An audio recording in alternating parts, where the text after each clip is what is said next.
It's been a short but tumultuous session, winter session in Parliament this time round, dominated by a lot of questions and few answers on what exactly is happening between India and China. One of the members of Parliament who have raised this issue vociferously time and again is Mr. Manish Tiwari. He's a Lok Sabha MP of the Congress Party, former Union Minister. He's joining me now on the show. Mr. Tiwari, thank you so much for speaking with us on Beyond the Headline. I want to first talk about the position you've taken, the questions you've raised, and you've tweeted this out as well, where you've referred to official statements and yet continue to ask questions on what exactly is happening between India and China. Now, I want to understand what those concerns are and why you have not found satisfactory the answers that have been given by the government in Parliament. Well, first of all, thank you very much for having me on your show.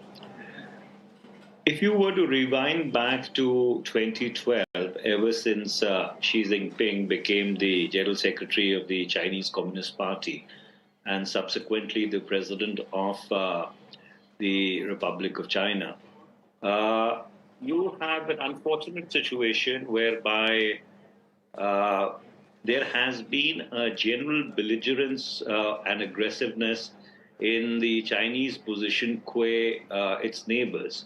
So therefore, it is not only on the line of actual control that you see tension, but there has been increased tensions in the South China Sea, China's claims along its 9-dash line, the building of artificial islands in the South China Sea, their claims vis Japan in the East China Sea with regard to Senkaku Islands, the surreptitious land grab which has been taking place in Bhutan, and of course tensions on the LAC which have now been persisting since the April of 2020. So therefore, what we had demanded, or rather I had demanded, of course supported by the Congress Party, was that there has to be a broader discussion as to what really is our read on the Chinese intentions. Why are the Chinese being so aggressive and belligerent, especially when we have agreements in place, the 1993 agreement, then the 2012 agreement, the 1996 agreement, whereby we had agreed to maintain peace and tranquility on the border. Why has China reneged on these commitments? And so therefore, where do we stand vis all these questions, especially when there's a seeming contradiction, because on one hand, you find that trade with China has actually gone up since the April of 2020, and of course the balance of trade being adverse against India. And then you have this tautness on the border. So therefore the intent, as I've earlier explained and pointed out and enunciated repeatedly, is not to finger point at the government. We are aware that it's a difficult situation. And so therefore, under those circumstances, we felt that Parliament should have been taken into confidence by the government.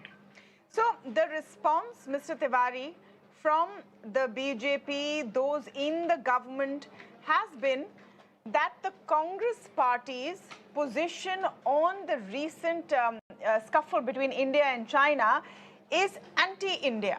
They have quoted time and again Mr. Rahul Gandhi's statement, and the External Affairs Minister in fact stood up in Parliament and said you should have not used the word pitai for the Jawans. How do you respond to this? That questions being put forward by the Congress Party, by the opposition on China, and the expectations of very clear answers is anti-national.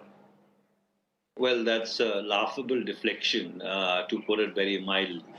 Because if you were to rewind to the history of democratic nations, and I can take you as far back as World War I, that when World War I and World War II were playing themselves out, across the democratic spectrum, parliaments were kept in loop by whichever was the government. And then if you were to come to 1962, when the border war between India and China was taking place, Parliament, at the insistence of late Prime Minister Mr. Atal Bihari Vajpayee, or Prime Minister late Mr. Atal Bihari Vajpayee, both in the Lok Sabha and the Rajya Sabha, had an extremely extensive discussion from the 7th to the 15th of November 1962. In the Lok Sabha, 165 members participated. An equal number of members may have participated in the Rajya Sabha also. And then again, during the 1971 war, when we liberated East Pakistan and redrew the map of South Asia, the winter session of Parliament was very much on, and Prime Minister late Mrs. Indira Gandhi and Defence Minister late Shri Jagjeevan Ram, kept Parliament on the loop in the loop with regard to the progress of that war, and it doesn't end there. Even when we were in a bit of a difficult situation with regard to the belligerence which was shown by Pakistan internationally on Jammu and Kashmir. In 1994, Parliament rose to the occasion and passed a unanimous resolution that they reiterated in 2012 that the only unfinished business of partition was the return of those territories illegally occupied by Pakistan. So, whenever it has come to the question of national security, discussions in Parliament have been in very balanced, very sensible, mature, and constructive. So, therefore, under those circumstances, to try and deflect with inanities, for the lack of a better word, I think does not really show strength in part of the government. If I may put it in those words, it really reflects weakness. But Mr. Tiwari, you have been in government. Clearly, when there are such sensitive issues, and I'm playing devil's advocate here, when there are such sensitive issues, everyone cannot be privy to that information. It could be against national security in some cases to make that information public. Many today would argue and ask that why does your party not just trust the Indian Armed Forces, trust that the government of the day will be doing everything in our best interest? What is the purpose of this? So where is the question of distrust? How does demanding a discussion in the apex legislative institution really translate into the paradigm of distrust? In fact, on the contrary, it seems that government is distrusting Parliament. And as I earlier pointed out, that the Indian Parliament, going all the way back to 1962, if not even earlier, has had a very healthy tradition when it comes to sensitivity on questions of national security. And I'm sure that people in government do have that wisdom to be able to tread that fine line between keeping Parliament informed and at the same time keeping to themselves what may be tactically or strategically vital information. Well, everybody in government, I think, should have that sagacity to be able to tread that fine line. So let me now move to the other contentious issue in this session, and that has been about the independence of judiciary. Broadly speaking, the independence of judiciary, but a deeper fight seems to be going on between the executive and the judiciary over the collegium system, over NJAC, etc. In the middle of this, we've had Mr. Jagdeep Dhankar, the Rajya Sabha chairman, lash out at Mrs. Sonia Gandhi for her comments that he was trying to delegitimize the judiciary. He has said, don't bring my office into this. How do you see this fight playing out? Well, first of all, the statements which emanated from the government unfortunately did not really do anything to lessen the perception of tension between the executive and the judiciary. In fact, they seem to exacerbate it. For the law minister to say that the Supreme Court should not be hearing bail matters in frivolous public interest litigations, in fact, militates against the entire conception of liberty. It raises a fundamental question. Does this government believe in liberty? Does it believe in Article 21 of the Constitution of India? Is this government not aware that 77% of India's inmate population in prisons are under trials? And therefore, at a point in time when the Supreme Court, led by the Chief Justice was actually trying to fast track issues of liberty by putting bail matters on priority. For the law minister to give this advice, if I may say, sounds a bit rich. And then, if coming to public interest litigations, I am amazed that the law minister is not aware of the fact that some of the finest jurisprudence in India, going back to the Bandhua Bhukti Morcha case, and then on to Godavarman, which laid down the ground rules of environmental jurisprudence, or even the Vishakha matter, which actually laid down guidelines how sexual harassment in workplaces has to be dealt with, or even the right to privacy, which was upheld by the Supreme Court, by a constitutional bench of the Supreme Court, with a 9-0 verdict. All of them came out of public interest litigations. And then when it comes to the question at if government has reservations with regard to the collegium system, then why did it take them 470 days to file a review petition against that particular judgment, which was then dismissed because of delay and on merits? And subsequently, if government still continued to be unhappy, why did they not file a curative review petition? Why did they not bring a fresh bill before Parliament, which could have reconciled some of the criticisms which had been made when the NJAC was struck down for one by a bench of the Supreme Court? So therefore, it all kind of blends into a perception that government, for reasons best known to it, was trying to actually orchestrate a conflict with the judiciary. You have been in government, Mr. Tiwari, and do you think that this conflict or the point that the law minister, the current law minister, is saying has merit? Because it has now become a matter of public debate. Should judges be allowed to choose who comes next themselves? Or should there be independent scrutiny? Should the government have any say? Was the NJAC completely flawed because it was passed by Parliament? Well, if you look at our constitutional scheme, and I'm sure you would be aware of it, that the final arbiter of any legislation in terms of its constitutionality is the judiciary. That's how the legislative constitutional scheme is structured. And so, therefore, once Parliament had passed the NJAC and it was ratified by one half of the assemblies, it still lay in the domain of the judiciary to legislate on its or to pronounce on its constitutionality, which they did. And so, therefore, the NJAC is the law of the land, and under various articles of the Constitution, which govern the role of the Supreme Court in the scheme of things, if I remember correctly, Article 142 and 144 of the Constitution of India, everybody is mandated to follow the law laid down by the Supreme Court. So under those circumstances, to publicly start questioning the wisdom of what is now the law of the land without really trying to propose an alternative, I do not really understand what is the intent behind it. And that's why we wanted a larger discussion on the relationship between the executive and the judiciary.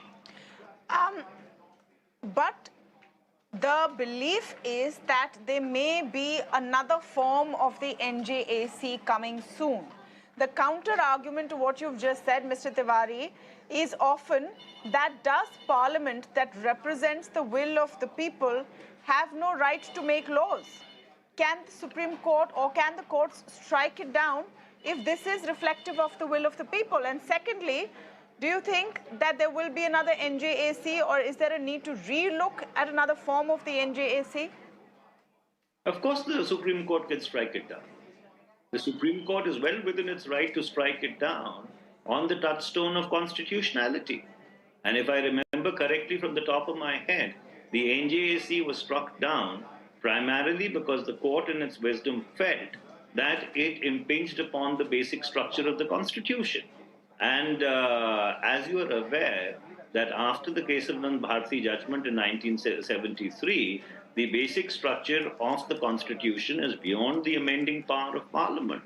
So therefore, to even make this argument that the Supreme Court does not have the right to strike down a law which may have been unanimously passed by or near unanimously passed by Parliament and ratified by one half of the legislatures, really mocks our constitutional scheme and the jurisprudence which has been in place since 1973. And insofar as your question with regard to another NJAC is concerned, well, we'll have to wait and see as to what the government does, because it took the government 470 odd days to even file a review petition against the Supreme Court order with regard to striking down the NJAC. And that particular review petition was dismissed on grounds of delay and on merits, as I earlier mentioned, and the government chose not to file a curative review when that option was available to the government. Let me talk a bit about COVID-19 and this new concern that is now evolving as cases are rising in neighboring China. There have been series of meetings at all levels, including the Prime Minister held a meeting on keeping our guard up. In the midst of this, a letter sent by the Health Minister on being COVID safe in the Bharat Jodo Yatra became a huge political issue. Mr. Tiwari, I want to understand what is wrong in asking people who are gathering in large numbers to be safe and to take precautions at a time when there are concerns about a huge outbreak in the neighboring country. Well, the letter, if I can put it in those words, was very myopic and political to begin with. If you have concerns, which are legitimate concerns given the situation in China, the first thing that you should have done is put in place a system which screens all travelers who may be originating in China and are transiting through various destinations into India. First of all, you required to firewall yourself against the virus because going by past experiences, if Europe would have banned flights from China in time, especially to Milan, which is the de facto headquarters of the high fashion leather industry, possibly Europe would not have been that badly hit as it unfortunately did get hit in the March-April of 2020. So therefore, rather than taking all the other steps which are necessary, the first thing the health minister chooses to do is write a letter whose intent is or was clearly political, for the lack of a better word. And I don't think that's how governance needs to be done. Do you think the target is, as you're saying, Bharat Jodo Yatra? Because Mansukh Mandavia, the health minister, says it's his job. It's his job to, warn against and caution against large mass gatherings. Well, it is his job to see that India is protected and insulated against the virus. And as I earlier pointed out, that the first step should have been to try and firewall the physical ingress of that virus, which may permeate into India through travel from overseas, rather than take the essential steps which needed to be taken in a certain sequence. If you suddenly, as a first step, have a letter addressed to a senior leader of the opposition, primarily aimed at trying to stop him in his tracks, then obviously the opposition is going to conclude that the whole intent behind this exercise is partisan and it is completely a subverted notion of what the priorities with regard to tackling the COVID situation, given the upsurge in cases in China and Brazil and South Korea and the United States of America, should be. Absolutely. Thank you so much, Mr. Tiwari, for speaking with us. And we can hope for more coming out of the next Parliament session. This one seemed to be dominated by who said what to whom, and very little work. Well, unfortunately, Tamanna, you raise a rather relevant point, because between 1952 and 1971, Parliament met on an average for about 122 days in a year. After 2000, that number has dropped to about 68 days a year. And I think this year we would not even perhaps clock 60 days. So, under those circumstances, there's a very big question as to why the time Parliament should be spending on debating issues before this country, scrutinizing legislation, is being consistently whittled down. And that's something the government will have to answer for. Right. Thank you once again for your time, Mr. Tiwari.